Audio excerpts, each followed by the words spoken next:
So, I'd like to talk a little bit now about assessment and diagnosis of premenstrual mood syndromes.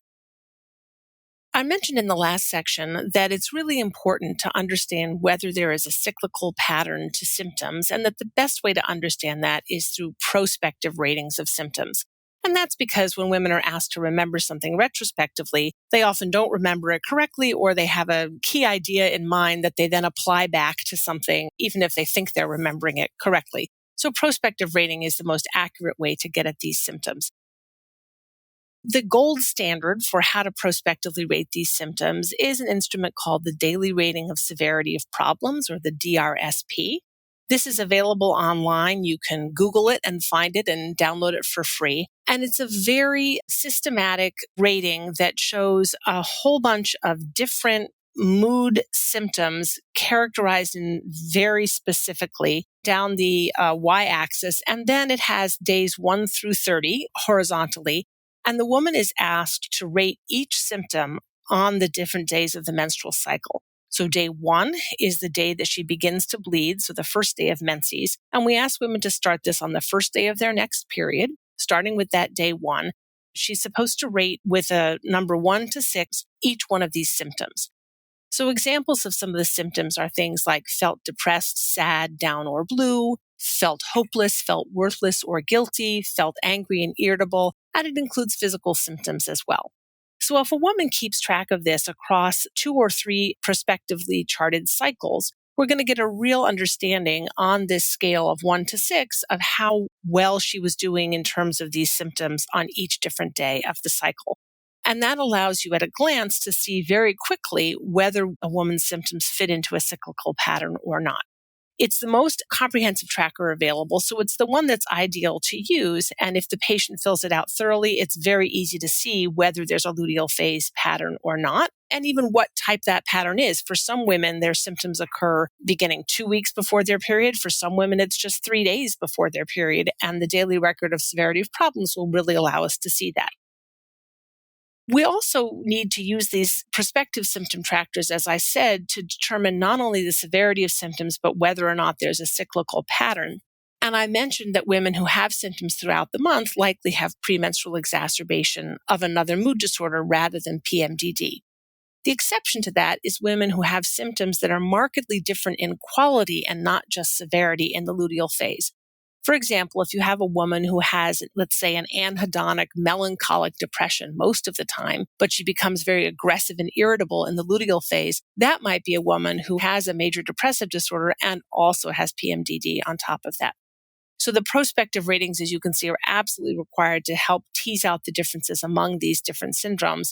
And what I've found is that many women who believe they have premenstrual symptoms and do not often do so because of the stigma we have in this country against mental illness. PMS is seen as something more acceptable to have than a psychiatric illness. The one problem with it is that patients sometimes find it difficult to adhere to it because you're rating about 30 symptoms on a scale of 1 to 6 across 30 days, and it's a lot of work.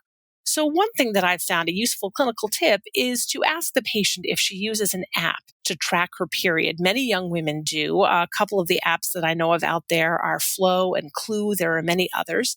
And most of those apps have at least a rudimentary mood tracker. So that can be another way of collecting some prospective information if the patient is unable to complete the more thorough trackers.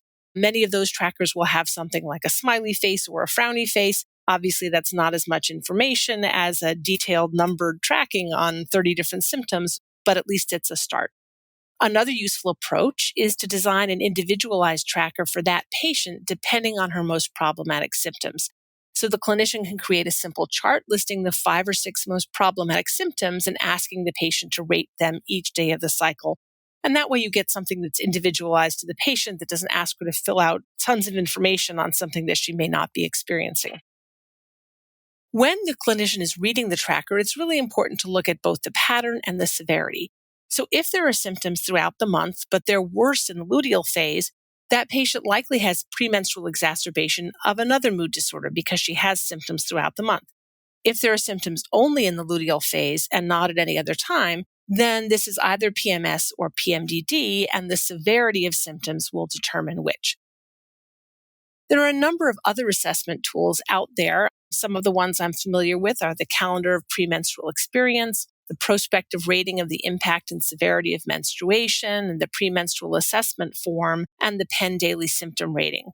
Any of those would be fine to use as long as you have some kind of symptom tracking. That's better than nothing. Symptom tracking, of course, isn't the only way that we're going to make this diagnosis. We also want to take a careful psychiatric, gynecologic, and medical history. Particularly important would be understanding the family history of other women in her family. Are other women also prone to premenstrual syndromes? We definitely need to test thyroid function to rule out thyroid dysfunction, which can contribute to depressive symptoms and can contribute to irregularities in the menstrual cycle as well. There aren't any other laboratory tests needed, however. Hormones that are tested by commercial labs, such as estradiol, progesterone, LH, and FSH, don't actually differ in women with premenstrual symptoms, and so they're not useful. Frequently, I will have women come into my office asking if we can test their hormones because they feel there must be a difference, but there isn't actually a difference in those levels, so it's not worthwhile to get those tests. So the key points for this section are understanding that a correct diagnosis is key to determining a treatment plan.